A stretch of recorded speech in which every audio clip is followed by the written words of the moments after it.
एक डरावना सच सुनना चाहोगे? मौत के बाद भी बॉडी तुरंत बंद नहीं होती। अंदर केमिकल रिएक्शन चलते रहती है बिना किसी के कंट्रोल के। तो जैसे ही तुम्हारे अंदर का ये नादान दिल धड़कना बंद हो जाता है, बॉडी के अंदर का ऑक्सीजन सप्लाई कट हो जाता है।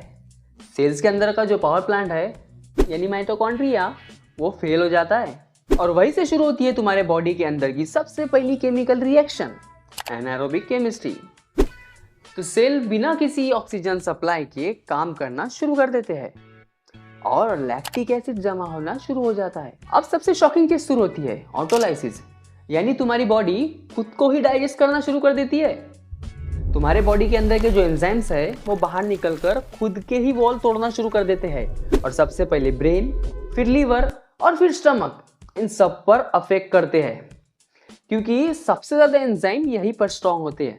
और अब बारी आती है तुम्हारे बॉडी के अंदर के बैक्टीरिया की। जिंदा रहते वक्त इन्हें इम्यून सिस्टम कंट्रोल में रखता है, ए बेटा कंट्रोल में रहने का। लेकिन मौत के बाद कंट्रोल खत्म, बैक्टीरिया बाहर। तो ये जो तुम्हारा बैक्टीरिया है वो प्रोटीन तोड़ने लगता है और बनाता है gases, methane, ammonia, hydrogen sulphide. और इसी वजह से तुम्हारी बॉडी एकदम गुब्बारे की तरह फूलने लगती है। ब्लड के केमिकल्स टूटने लगते हैं, आयरन रिलीज हो जाता है और बॉडी का कलर ग्रीनिश पर्पल हो जाता है। और जो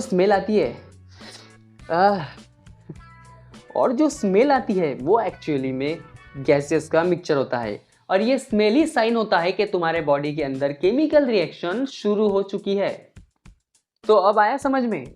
मौत के बाद भी तुम्हारे बॉडी को चैन नहीं है। मौत के बाद भी कुछ वक्त के लिए इसके अंदर केमिकल रिएक्शन चलते ही रहती है।